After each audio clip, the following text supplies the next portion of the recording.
Howdy folks, I'm here with my beautiful cat Domino, who really wants to be in this video right now. Can't you tell? Anyways, today is Christmas Eve, or as I know it, the last day of Bookmas. For the 12-ish days leading up to Christmas, the amount varies. Me and my brother both get a book. And so here is my beautiful stack of books that I had to restack because I accidentally stacked them the wrong way. But I did it right this time. I'm very festive for the occasion. I'm wearing a red sweater and I have green and red eyeshadow on and a Santa hat, which made me realize that I look like Hermie the elf from the movie Rudolph the Red-Nosed Reindeer. And then I have a fun background that you can't even see that I made on my new laptop, so it's there. She's here. Anyways, without further ado, let's pump the royalty-free Christmas music and begin. For the first day of Bookmas, I got Queens of Geek by Jen Wilde. Sir. Okay, let me go let my cat out of my room. First book, Queens of Geek by Jen Wilde. This book is super interesting to me. It features two romances for the price of one. And for those of you who know me, you know that I am a sucker for cheesy romances, especially when they're gay. And spoiler alert, most of these books feature cheesy and gay romances. Number 2, These Witches Don't Burn. It's a book about gay witches. What more could you want, especially after that whole drama that's been happening recently. So we've got These Witches Don't Burn by Isabel Sterling. So yeah, this is a book featuring a modern witches, which is awesome. B, gay modern witches, even more awesome. And it has these 4 beautiful characters, and the cover is really well designed and lovely, and it's tarot card inspired. And I'm already in a witchy mood because of the new MCR stuff, so super excited to dig into this one. Number 3, my battery's flashing, so I'm gonna go fast. The Love and Lies of Rishkana Ali. That's probably not how you say it, and I apologize. I am woefully American and can't say anything. And I can't really even say words in English, so I'm sorry, y'all. But this book is super interesting. It's written by Sabina Khan, and it is another queer book. You'll notice a theme. I think most of these, almost all of these, I think, are queer books or feature heavy gay subtext. So yeah, this is The Love and Lies of Rishkana Ali, and it is about a girl who is struggling to come out to her more traditional family, and it seems super cute. Again, I love the cover design on these books. All of these books have really nice covers, and it's kind of intimidating.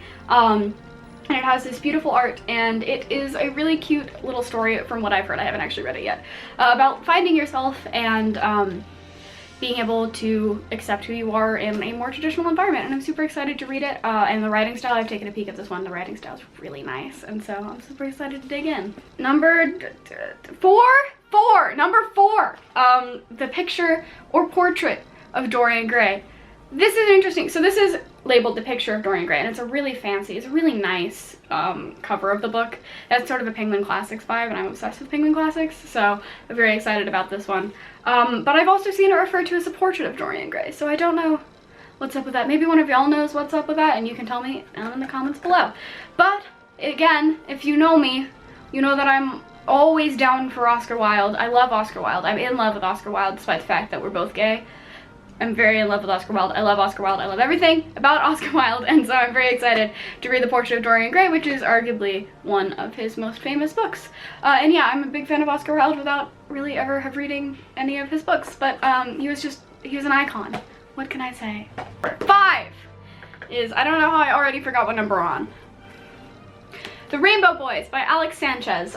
This is, again, this is a real person cover, which is exciting because you actually don't see that many of these anymore. And it is another, obviously, queer book, considering it's called Rainbow Boys, and it is part of a series, which means that if I like this book, there is more to read. Always love a series, always down for a series. And so yeah, I'm super excited to read this. I love the like extreme 90s vibe of this cover.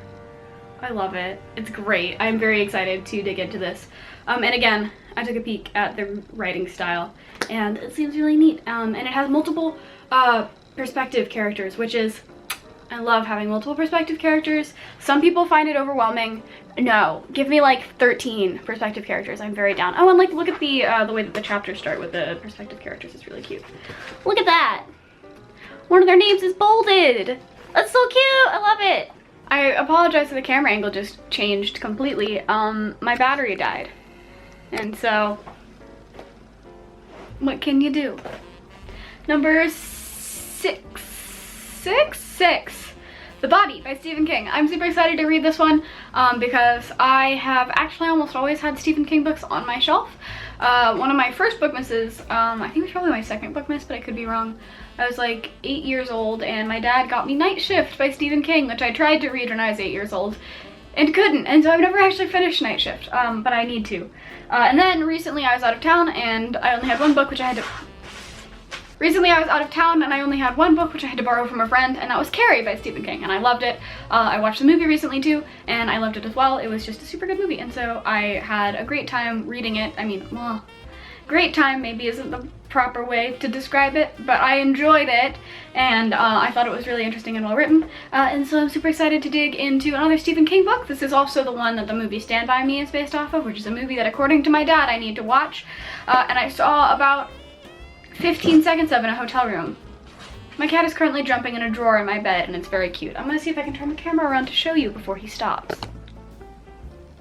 Why? Why are you doing this? It just keeps getting closer to me, up close and personal. Hi. 7, October, by China Mieville? I need to stop saying the author's names because I don't know how to say things. I'm sorry. Anyways, this is the story of the Russian Revolution, which is super interesting because I don't know any Russian history, in fact, at all. But I got a recommendation for this and I'm super excited about it. Oh, I haven't been saying who they were recommended by. Oops. I'll put them on screen. I'll put it on screen. This is a super interesting recommendation because it's definitely something that I wouldn't have gotten for myself. But I am super excited and I love learning about history, and I'm taking my first history class next semester. So it's going to be awesome and it's going to tie into that really well. And so yeah, I'm super excited. Another historical book for number 8, which is The Diary of a Young Girl, The Diary of Anne Frank. It's called Different Things also. And this is an interesting book. This is not the version that, it's a version with an introduction by Eleanor Roosevelt. It's not the version that I think most people grew up with. I don't know if this is a more uncensored version, because I am aware that there is a uncensored version out there, which might be this one, that talked more about Anne Frank possibly being bisexual. I think it's kind of weird to speculate about the sexuality of a young dead girl, but I definitely think it's interesting that a lot of historical figures who we find really iconic could definitely have been queer. And so I don't know if this is a version with that in it, but there's a fun historical tidbit for you. And I'm definitely excited to read this. It's definitely a really heart-wrenching read, and a lot of my friends are reading it in school right now. So I can, you know, kind of empathize with them and their experiences having read this book. Number 8, I think. I hope we're on number 8. 9, 10, 11. Ooh, we're not. I skipped a number somewhere in there. Number something. It's fine. It's fine. White and Royal Blue. I don't know what number this is, so I'm just gonna start saying the titles. By Casey McQuiston. Quentin? Quaiston. One of the above. Maybe none of the above. This is the one that I actually started because it happened to be next to me while I was in the mood to read. And oh my god, I love this book. It's so tropey and I adore it so much.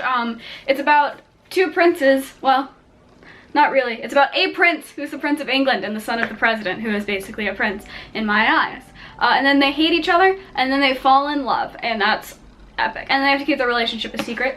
So yeah, the only trope that I love that it's missing is fake dating. So like, it's got all of them. It's got all the tropes in it and I love it. The tropes are hungry and I love this book. I'm screaming. It's very gay. That's my standards, really. Is it gay? Is it sappy?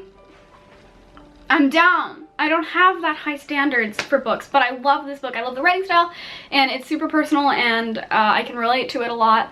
And yeah, it's really good. I mean, obviously I'm not like the daughter of a president, but you know, the pressure that's put on you is definitely something that I experience. And so yeah, that's a book that I actually have experience reading, and it's super cute, and I am enjoying it so far. And the whole Two Princes vibe is super nice. I keep saying Two Princes and thinking about the podcast. Y'all listen to Two Princes by Gimlet, please. It's really gay and it's really good, and no one listens to it for some reason, and it's a sappy audio drama. Go listen to it now. Anyway, I think this is number 10, which is A Hands Were Given by O.E. Tierman, and I dropped it and I apologize. This was a recommendation from my good friend Wayne, so I'm definitely really excited to read this, and I've been told that it's queer and it's super excited. It seems very like cyberpunk-y, and I love the cyberpunk aesthetic. I'm super down for that. And next to it coming up is a steampunk book, so I'm super excited for those vibes. So cyberpunk vibes, fantastic. Ever since the game came out, I'm super excited, and I've always been super into that vibe. And it seems very fun and anti-capitalist, which is, I'm very down for that. It's very anti-corporation, it seems, from the back. And I'm super excited to read this, as well as it's from a local author in Denver. I guess it's not local for me anymore, but it's from an author in Denver, and I love supporting local artists, and so I'm super excited to read this. And I think it also takes place in Denver, which is nice because I'm familiar with the area. Number 11 is this thick boy, ooh, which doesn't have the sleeve on it. The sleeve is really pretty. I'm gonna put the sleeve on it. Number 11 is The Invention of Hugo Cabaret. I think it's pronounced cabaret because it's spelled like the word cabaret. We're gonna ignore the fact that the sleeve wasn't on it until just now, because it has a really pretty sleeve and I don't want to ruin it. It's super pretty. It has illustrations, which I didn't know. So when I was a little kid, I was obsessed with the movie Hugo, which is based on this book, and I remember almost nothing about it, but I loved that movie. I watched that movie. The cat just keeps knocking my tripod. I hate this. I watched that movie like a million times, and so I'm super excited to read the book that it's based off of. I feel betrayed by my younger self for having watched a movie without reading the book, but it's fine. And it's also a really heavy book. And finally, number 12, Shiver by the author of The Raven Cycle. I'm not even going to try. I'm sorry, Maggie. I appreciate your name and it's really fun to read, but I can't say things out loud. And this author wrote The Raven Cycle, which I have been constantly recommended by all of my friends, so I'm super excited to read some of her work. I think I even specifically mentioned that in the recommendations video, that I wanted recommendations from her. And I've definitely heard of this book, and I'm excited to dig in. Another series, love series. And it's got wolves in it, and I was a wolf kid growing up, so there you have it. Anyways, that was a really long rambly video about the books I got for Bookmas. Everyone who recommended names was put on the screen. Thank you so much. If you recommended something and it didn't get bought, it will be used as books later in the year. It just wasn't for Bookmas. A lot of books that we don't get for Bookmas just have like really bad with shipping. We try to get books that can get here fast so that we can actually get them in time for Christmas. But yeah, all of those will probably be read, and hopefully I'll be doing book reviews of all of these bad boys once I finish them. I'm super excited. So yeah, thank you so much for watching. Make sure to hit that subscribe button, hit the bell if that's still a thing, and leave a comment down below if you have read any of these books. Tell me your deepest, innermost thoughts about all of these books, and I will see you next time. Goodbye.